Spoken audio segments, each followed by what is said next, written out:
Believe it or not, I used to think of myself as a very shy person. I found it very hard to just walk up to somebody and introduce myself. And of course, this didn't exactly help with my social life or my dating life for that matter. I thought there was something wrong with me, and then I realized 3 things about myself when it comes to socializing. Number 1, I'm not really that shy, I just don't really like small talk. Number 2, most people don't impress me, and yes, I realize how snobby that sounds, but maybe you feel the same way. And here's the really important thing that I've learned.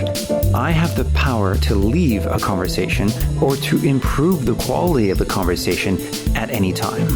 Before I realized this last point, I didn't really have an incentive to meet new people. I mean, who wants to be trapped in a boring conversation with someone, right? Why take the risk, is what I used to think. But by understanding how I can gracefully leave a conversation or change the topic of a conversation with someone at any time, this became a superpower. So we're going to cover this section in 2 parts. First, I'm going to tell you how you can get more comfortable making first contact and small talk with people at social gatherings.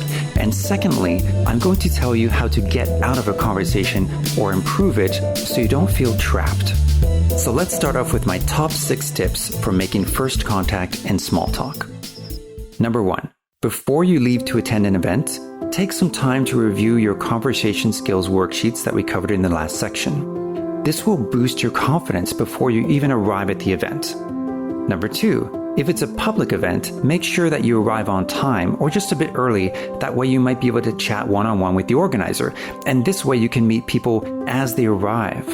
If you arrive late, then you may make a bad impression on the organizer, and you may also be overwhelmed by meeting many people at once. Now, I don't recommend arriving early if it's a private event, since many hosts often do last-minute preparations, so arriving early may add extra stress for them. Number 3, remember to smile when you introduce yourself. It sounds like a really simple, basic thing, but you wouldn't believe how many people forget to do this, and it really makes a difference when making a good first impression. Number 4, in terms of making first contact, feel free to ask people if this is their first time that they've been to one of these events before. If it's a private event, then you can always ask people how they met the host. If it's a potluck or a picnic event, you can always make first contact by just asking what they brought in terms of food or drink. Number 5, in terms of making small talk, try avoiding the usual question, "So, what do you do?" Instead, try asking the question, "So, what's been keeping you busy these days?" This automatically reduces any shame or discomfort if the person you're talking to is in between jobs or if they really don't like their job. And lastly, number 6, speak so people can hear you. You may be in a restaurant with background music, or other groups of people could be in the background, but it's so important that you do your best to not speak too quietly, since it will reduce people's incentive to want to connect with you.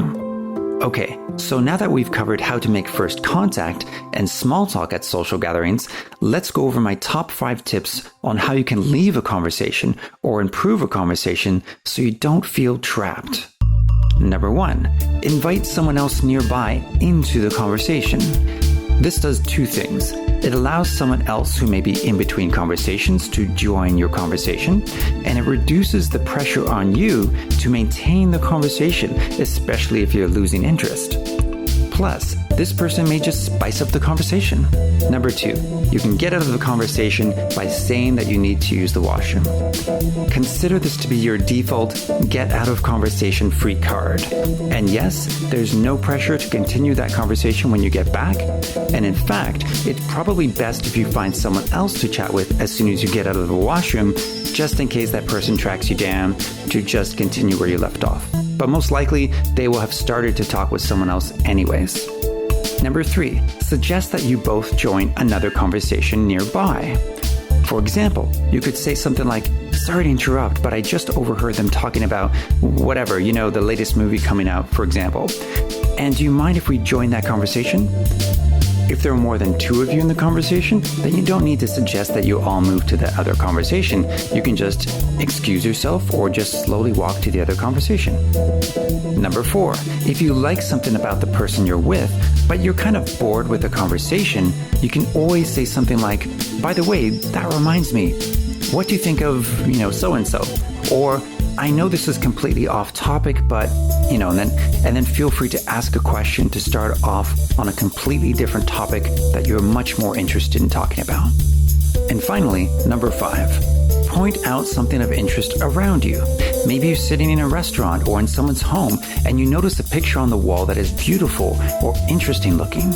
You can easily turn this item into a conversation piece. The other benefit of doing this is that it often gets your host's attention if this is a private event in someone's home.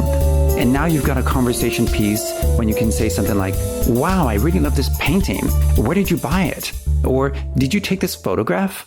In terms of your homework, I want you to take a look at the worksheet for this section and become familiar on how to leave a conversation and how to improve a conversation. Remember, these are all friendship skills that contribute to your overall confidence. In the next section, we'll be covering exchanging contact information. So I'll see you in the next section.